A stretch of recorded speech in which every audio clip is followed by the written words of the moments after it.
Kia ora. We are going to make this little booklet, and it has the blend, the AU blend, which is the O sound, and we're going to learn some words that end in the O sound.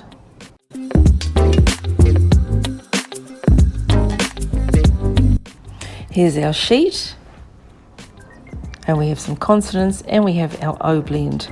Now we're going to cut around each square except for the blue thick lines and the black thick lines. That's going to be our front and back of our little booklet.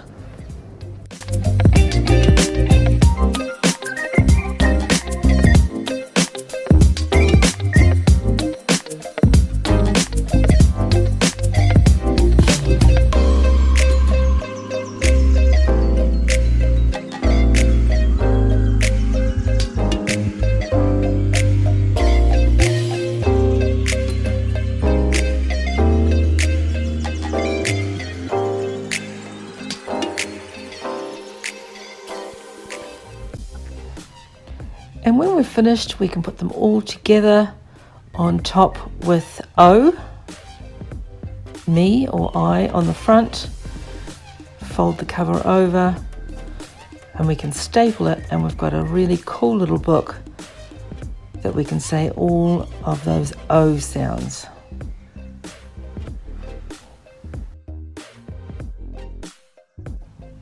Put them in any order you like, and have a good time saying the O sounds. Ro, ko, tau, taro, ro,